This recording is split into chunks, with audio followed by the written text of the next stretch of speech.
A special thank you to each of our subscribers who make this channel possible. Here's today's story.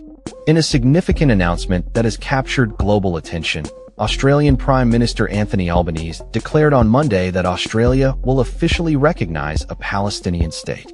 This decision aligns Australia with other Western nations such as France, Britain, and Canada, and comes amid increasing calls from within Albanese's cabinet and the Australian public to acknowledge Palestinian statehood.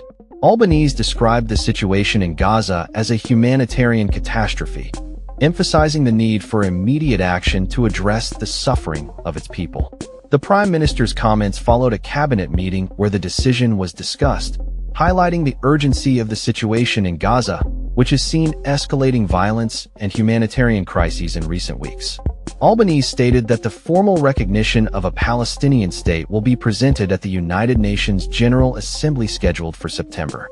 He emphasized that this acknowledgement is based on commitments received from the Palestinian Authority, which include a stipulation that Hamas will not play a role in any future Palestinian government, as well as the demilitarization of Gaza and the holding of elections. This move is seen as a crucial step towards achieving a two-state solution, which Albanese described as humanity's best hope for breaking the cycle of violence in the Middle East and alleviating the suffering in Gaza.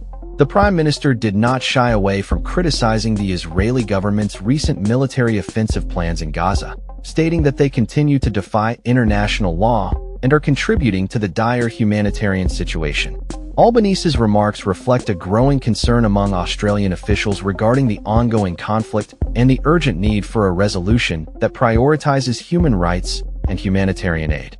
In response to Australia's announcement, Israeli Prime Minister Benjamin Netanyahu expressed strong disapproval, labeling the recognition of a Palestinian state by Australia and other European nations as disappointing and shameful.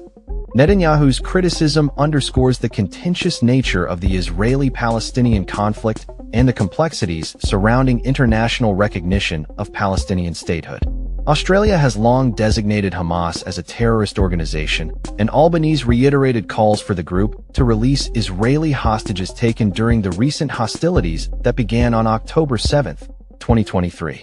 The Australian leader has maintained open lines of communication with Palestinian President Mahmoud Abbas, who has expressed support for a two-state solution and cooperates with Israel on security matters. Abbas has agreed to the conditions laid out by Western leaders, including Albanese, as part of the preparations for recognizing a Palestinian state.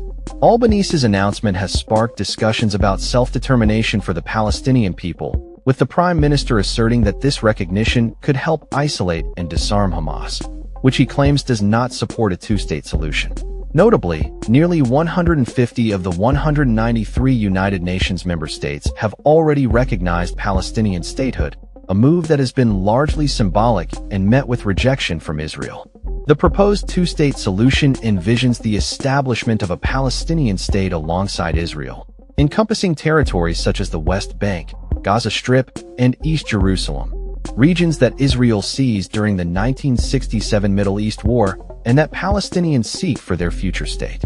Albanese dismissed claims that Australia's recognition is merely symbolic, stating, "This is a practical contribution towards building momentum." He emphasized that Australia is not acting in isolation, having consulted with leaders from Britain, France, New Zealand, and Japan regarding this decision. In neighboring New Zealand, Foreign Minister Winston Peters indicated that the government will carefully consider its position on recognizing a Palestinian state before making a formal decision in September. Peters noted that New Zealand has been clear that its recognition is a matter of when, not if, signaling a potential shift in the region's diplomatic landscape. As the situation continues to evolve, the international community watches closely to see how Australia's recognition of a Palestinian state will influence the broader dynamics of the Israeli-Palestinian conflict and the prospects for peace in the region. With humanitarian concerns at the forefront, Albanese's announcement marks a pivotal moment in Australian foreign policy and its commitment to advocating for human rights and a resolution to one of the world's longest-standing conflicts.